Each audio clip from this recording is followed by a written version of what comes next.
اسلامی تاریخ میں چند ایسے کردار ملتے ہیں جو گمراہی، فتنہ اور دھوکے کی علامت کے طور پر ہمیشہ یاد رکھے جاتے ہیں۔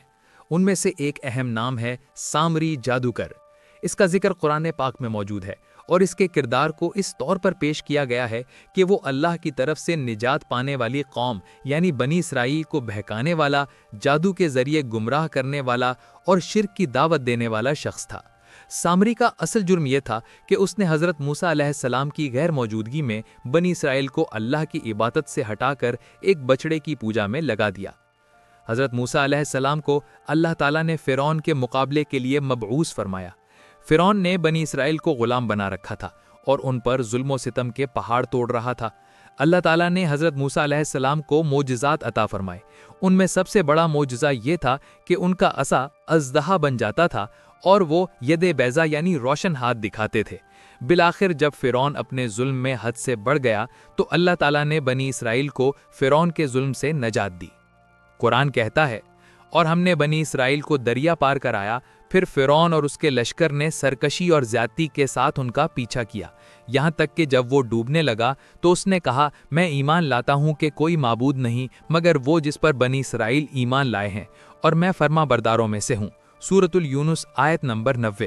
یوں اللہ نے فرعون اور اس کے لشکر کو غرق کر دیا اور بنی اسرائیل کو بچا لیا۔ اللہ تعالیٰ نے بنی اسرائیل کو توریت دینے کے لیے حضرت موسیٰ علیہ السلام کو کوہ طور پر طلب فرمایا۔ قرآن میں ہے، اور ہم نے موسیٰ سے 30 راتوں کا وعدہ کیا اور اسے 10 سے پورا کیا، تو اس کے رب کی میعاد 40 راتوں پر پوری ہوئی۔ اور موسیٰ نے اپنے بھائی ہارون سے کہا، میری قوم میں میرا جانشین رہنا، ان کی اصلاح کرنا اور فساد کرنے والوں کی راہ پر نہ چلنا۔ سورۃ الاعراف آیت نمبر 142۔ یہ وہ وقت تھا جب حضرت موسیٰ علیہ السلام اپنی قوم کو چھوڑ کر اللہ کے حکم سے 40 دن کے لیے گئے۔ اسی دوران ایک شخص جسے قرآن میں السامری کہا گیا ہے سامنے آیا۔ وہ بنی اسرائیل میں سے تھا اور اسے کچھ خاص علم یا چالاکی حاصل تھی۔ اللہ تعالیٰ نے فرمایا، کہا پس تمہاری قوم تمہارے بعد گمراہ ہو گئی اور سامری نے انہیں بہکا دیا۔ سورۃ الطٰہٰ آیت نمبر 85۔ سامری نے بنی اسرائیل سے کہا کہ حضرت موسیٰ واپس نہیں آئیں گے اور تمہارے پاس اب اللہ کی عبادت کے لیے کوئی علامت ہونی چاہیے۔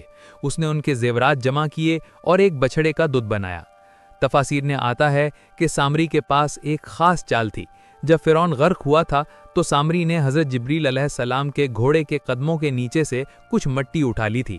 وہ سمجھ گیا تھا کہ یہ مٹی خاص اثر رکھتی ہے۔ اس نے وہ مٹی بچھڑے کے بت میں ڈال دی۔ نتیجہ یہ ہوا کہ وہ بچڑا آواز نکالنے لگا۔ قرآن کہتا ہے، پھر اس نے ان کے لیے ایک بچھڑے کا جسم نکالا جس سے گائے جیسی آواز نکلتی تھی، تو انہوں نے کہا یہ تمہارا معبود ہے اور موسیٰ کا معبود بھی، لیکن وہ بھول گیا۔ سورۃ الطٰہٰ آیت نمبر 88۔ یہ سامری کا سب سے بڑا جادو اور سب سے بڑا فتنہ تھا۔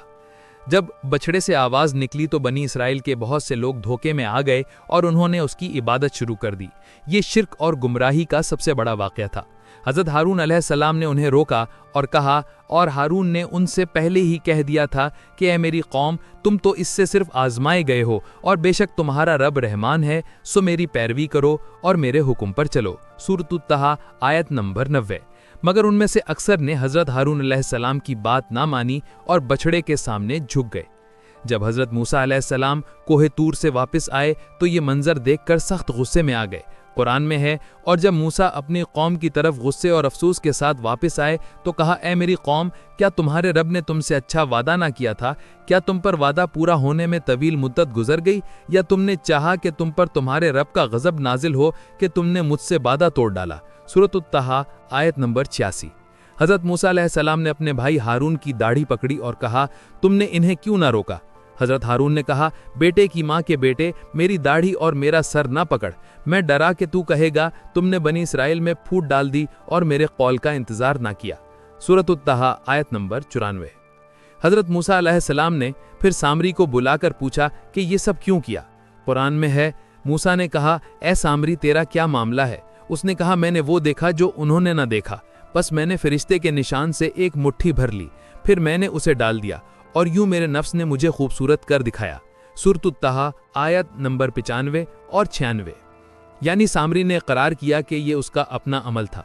اللہ تعالیٰ نے سامری کو بددعا دی اور کہا، موسیٰ نے کہا، پھر جا، تجھ کو لیے زندگی میں یہی ہے کہ تو کہتا پھرے گا مجھے نہ چھوؤ، اور تیرے لیے ایک وعدہ ہے جو تجھ سے ٹلنے والا نہیں، اور دیکھ اپنے اس معبود کو جس پر تو جمع بیٹھا تھا، ہم اسے جلا کر دریا میں پھینک دیں گے۔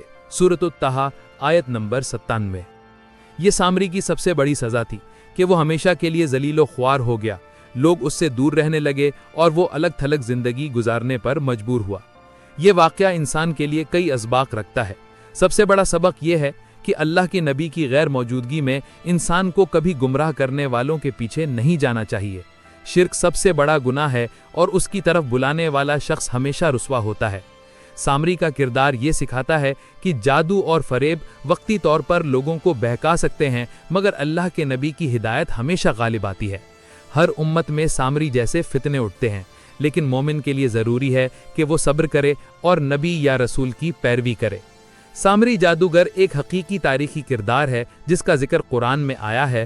وہ بنی اسرائیل میں سے تھا اور اپنی چالاکی اور جادو سے اس نے ایک بچھڑے کی پوجا رائج کی، لیکن آخر کار وہ ذلیل و خوار ہو گیا اور ہمیشہ کے لیے بدنام ہو گیا۔ قرآن نے اسے بطور مثال ذکر کیا تاکہ امت محمدیہ صلی اللہ علیہ وآلہ وسلم اس فتنے سے سبق سیکھے۔